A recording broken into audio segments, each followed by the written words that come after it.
Freunde, Jungs und Mädels, seid ganz herzlich gegrüßt zu einem neuen Video von mir. Wir haben heute Folgendes vor. Dieses wunderschöne Böker Plus Catalyst 42A. Ziemlich eindringlicher Name, finde ich auch. Dieses wunderschöne Messer geht nicht so gut, wie es vielleicht gehen könnte. 42 steckt im Namen, das Ganze ist 42A konform, also hat einen Doppel-Detent. Das Ganze zeige ich euch natürlich jetzt gleich sofort im Close-Up. Also um dieses wunderschöne Stück geht es heute, das wollen wir heute ein bisschen improven. Und damit wir dieses Vorhaben vielleicht noch ein bisschen einfacher verwirklichen können, hat die Firma Vevor mir was zugeschickt. Die Jungs und Mädels haben mich angeschrieben und gefragt, ob ich denn nicht ein, zwei ihrer Produkte testen möchte. Natürlich ist alles, was ihr hier seht, komplett meine Meinung. Ich habe denen gesagt, natürlich werde ich nichts schönreden oder sowas. Ich werde das Produkt hier so testen und so reviewen, wie ich das empfinde. Generell ist es natürlich so, dass ich dieses Produkt jetzt hier ausgewählt habe, weil ich denke, dass es wirklich zu mir, zu meinem Kanal und natürlich dann im Endeffekt hoffentlich auch zu euch passt. Dass ihr das interessant findet, denn mir hilft es auf jeden Fall bei der Arbeit, denke ich, sofern das Ding denn so funktioniert, wie ich mir das vorstelle. Und da hat Vevor wirklich ein Sortiment, was mich tatsächlich sehr, sehr interessiert. Also einige Geräte, die ich da in Zukunft hoffentlich vielleicht noch austesten kann. Ganz vorneweg will ich natürlich noch sagen, ich habe bisher noch keine Collaboration, wenn man das so will, keine Zusammenarbeit mit irgendeinem anderen Unternehmen gemacht. Das liegt zum Großteil daran, dass ich bisher eigentlich nur Anfragen bekommen habe von Gegenständen oder generell Marken, die überhaupt nicht zu meinem Kanal und zu euch natürlich dann im Endeffekt passen. Zum Beispiel habe ich mal vor einiger Zeit eine Anfrage bekommen für einen Kaschmir-Pullover, dass ich den hier vorstelle. Naja, Freunde, ihr wisst, worauf es hinausläuft. Und da habe ich natürlich trotz hoher Werbeprämie das Ganze abgesagt, denn das macht natürlich überhaupt keinen Sinn, ist wenig seriös. Aber deshalb freue ich mich umso mehr, dass hier endlich mal ein Unternehmen sich gemeldet hat, was auch wirklich ein Sortiment hat, was mich sehr, sehr interessiert. So Freunde, da das jetzt klar ist, würde ich sagen, wir starten direkt rein. Wir entpacken hier dieses wunderschöne Werkzeug und gucken, inwiefern uns es dabei helfen kann, hier dieses Böker Plus Catalyst 42 zu reinigen und zu verbessern. Also kommt mal ein Stück ran. So, das Böker packen wir erstmal zur Seite. Jetzt entpacken wir erstmal dieses neue Gerät hier. Ihr seht, noch komplett eingeschweißt, also ich hatte auch noch keine Gelegenheit, das hier zu testen.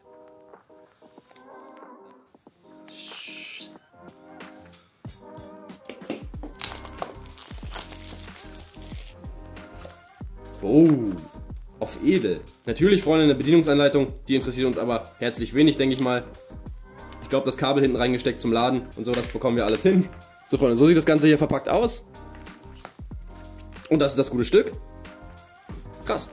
Also außen Metall, trotzdem nicht zu schwer, liegt gut in der Hand.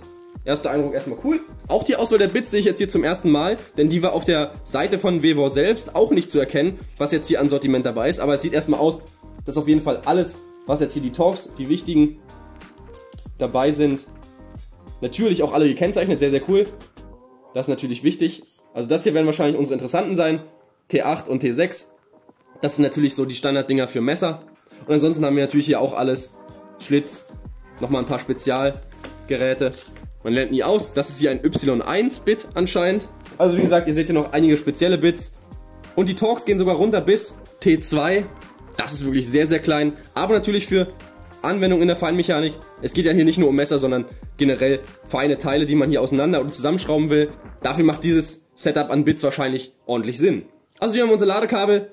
Ganz cool natürlich mit USB-C, nicht Micro-USB, das ist natürlich auch ein bisschen outdated schon. USB-C hingegen ist hier eigentlich ja der aktuelle Standard. Passt hier ganz entspannt rein. Wir müssen das Ganze augenscheinlich jetzt erstmal nicht laden, denn das Ganze kommt hier mit einer vorgeladenen Batterie.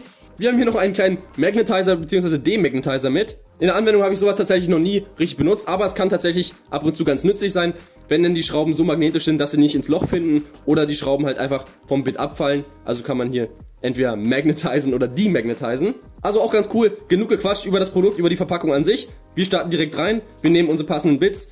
Ich hoffe mal einfach, dass es jetzt T6 und T8 ist, so wie das bei sehr, sehr vielen Messern der Fall ist. Wir packen die Verpackung erstmal zur Seite und holen uns jetzt unser Messer raus, um das es jetzt hier überhaupt generell geht. So Freunde, erstmal mit der Hand kurz antesten, ob das denn stimmt. Natürlich stimmt es nicht. Oder habe ich überhaupt die richtigen rausgeholt? Ich habe 6. Ah, perfekt, Freunde. 6 und 5 habe ich rausgeholt. Ist natürlich Quatsch. 6 und 8. Mal gucken.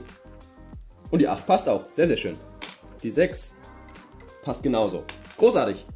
Also die beiden Bits sind die passend sind. Für Böker positiv zu erwähnen ist natürlich noch, dass die hier so ein kleines abgewinkeltes Tool mitgepackt haben. Das kann natürlich ordentlich fummelig sein, aber zumindest kriegt man die Schrauben gelöst und wieder fest.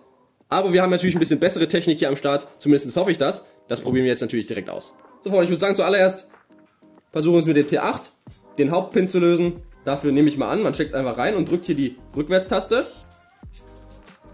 Oh, die ist ordentlich fest. Das heißt, das Gute ist, wir können hier jetzt erstmal mit der Hand anlösen und dann den Rest macht der elektrische Motor. Zack, und schon ist sie draußen. Also auch wenn die Schraube zu fest sitzt für den elektrischen Motor, können wir dann zuerst mit der Hand die Schraube lösen und dann das Ganze mit dem Motor finalisieren. Hier genau das gleiche, die Schraube sitzt sehr, sehr fest. Der Motor bricht ab, das heißt, wir machen eine halbe Umdrehung manuell und dann macht der Motor seine Arbeit. So, Klinge und Kugellager habe ich jetzt schon einmal rausgenommen, die sind ja vom Hauptpin nur gehalten worden und deswegen können wir jetzt hier weitermachen, ohne die Klinge, ohne uns zu verletzen. Mit der letzten Schraube, die jetzt noch fehlt hier, um die Griffschale zu lösen. Und dafür müssen wir hier offensichtlich in die obere Schraube von dem Pocket Clip gehen. Denn die ist diejenige, die sich hier mitgedreht hat, als wir versucht haben, auf der anderen Seite die Schraube hier zu lösen. Das heißt, wir machen wieder eine kleine Handumdrehung und dann macht der Motor den Rest. So. Und schon ist auch das gute Stück hier draußen. Können hier noch gucken, dass wir nicht diese Schraube verlieren.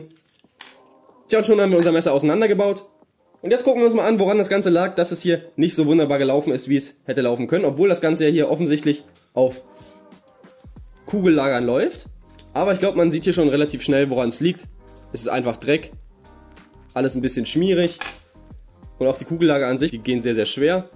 Wenn man die in der Hand hier so dreht. Das heißt, wir werden einfach alles einmal sauber machen. So, am liebsten benutze ich zum Entfetten immer Reinigungsalkohol. Der macht kurzen Prozess mit allen Fettrückständen. Hier die Klinge einmal drüber gewischt.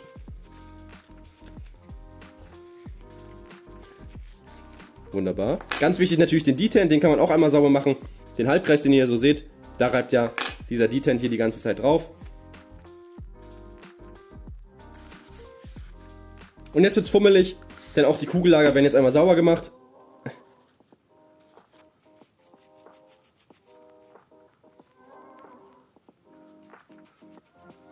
So Freunde, jetzt dürfen wir natürlich den Überblick nicht verlieren mit den ganzen kleinen Teilen hier.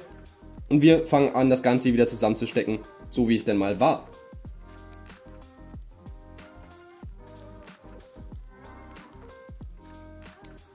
So, natürlich zusammengebaut wird das Ganze alles immer mit ein bisschen Öl. Das heißt, ich mache mir so ein bisschen was aufs Tuch und kann dann ganz bequem einmal das Kugellager so drüber reiben.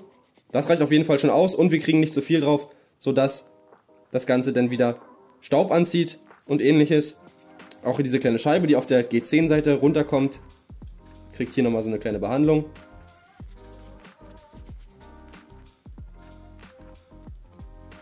Natürlich auch hier können wir die Oberfläche, die jetzt hier nochmal Kontakt hat mit den Washers oder mit dem Kugellagern jetzt hier in dem Fall, einmal so mit dem ölhaltigen Teil des Lappens des Tuchs hier einmal abwischen. Dann kommt auch das hier schon wieder hier rein. Ganz wichtig, der Stop-Pin, der darf hier nicht verloren gehen. Das wäre ungünstig. Denn der hindert das Messer hier am weiter zurückklappen, als es eigentlich gewollt ist.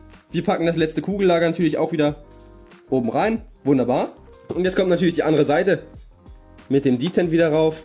Ach Freunde, ich habe vorhin gerade noch erzählt, jetzt hätte ich es beinahe nicht gemacht. Und zwar auch der Detent sollte ein bisschen Öl abbekommen, denn der ist ja der Teil, der ja an der Klinge eigentlich permanent reibt. Und jetzt aber können wir das Ganze endlich wieder so zusammensetzen, wie es gehört. Zuallererst die Hauptschraube hier, damit wir nichts mehr verlieren können. Wir wechseln hier wieder den Bit auf T8 an unserem Vevor elektrischen Schraubendreher und drehen die Schraube ganz entspannt rein. Wieder der Bitwechsel auf T6. Ups, Kamera einmal angeschubst.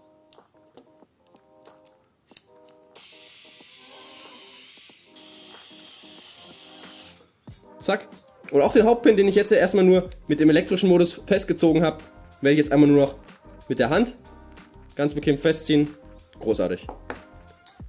Das soll es auch schon gewesen sein. Wow. Ja.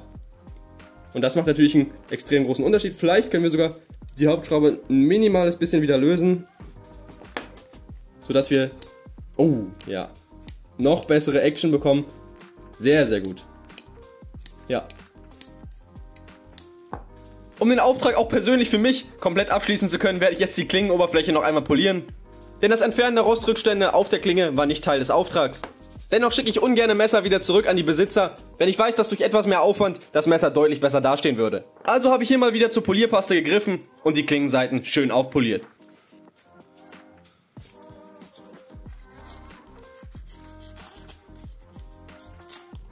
Als wirklich allerletzter Schritt wird das Messer jetzt noch einmal super scharf gemacht. Dafür macht es zuerst Bekanntschaft mit dem Wandschleifer. Natürlich mit extrem niedrigem Druck, damit hier die Temperatur in der Klinge niedrig bleibt. Der klassische Schleifstein mit 320er Körnung kommt jetzt auch noch zum Einsatz.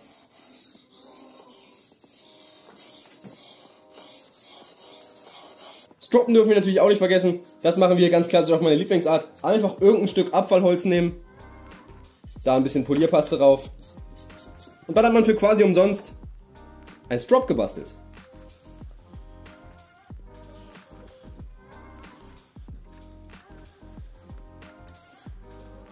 Tja, und das Ergebnis? Seht selbst.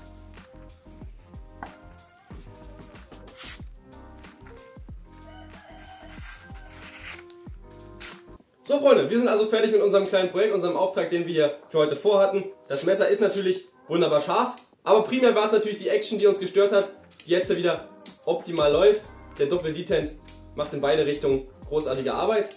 Und das haben wir natürlich nicht zuletzt diesem kleinen, coolen Gadget zu verdanken. Ich werde das Ding auf jeden Fall in Zukunft weiter nutzen. Ich habe es für gut befunden. Am wichtigsten und am besten finde ich, dass man das Ding auch als Schraubenzieher normal benutzen kann, also ohne elektrische Unterstützung. Denn manchmal reicht einfach der Motor, die Kraft des Motors einfach nicht aus. Und dann kann man hier einfach mit der Hand weiterschrauben. Das Format gibt es auf jeden Fall her, das Gewicht auch. Also alles in allem sehr, sehr cooles Werkzeug. Die Auswahl der Bits, wie ich schon gesagt habe, ist für mich sehr, sehr vollständig. Alles, was ich damit erledigen kann, alles, was ich hier auseinanderschrauben müsste, kriege ich damit hin. Und damit lautet mein Feedback für das Ding jetzt hier speziell. Kann man sich auf jeden Fall mal anschauen. Ist ein interessantes Teil. Link natürlich in der Videobeschreibung. Schaut da gerne mal vorbei. Wie gesagt, ich verdiene da keinen Cent dran. Das ist einfach meine ehrliche Meinung. Aber man muss natürlich auch ganz klar sagen, ein gutes Produkt macht noch keinen guten Hersteller. Deswegen freue ich mich auf weitere Produkte, die wir vielleicht von Vevor hier mal zugeschickt bekommen. In dem Sinne, passt auf euch auf. Wir sehen uns ganz bald. Bis dahin. Ciao.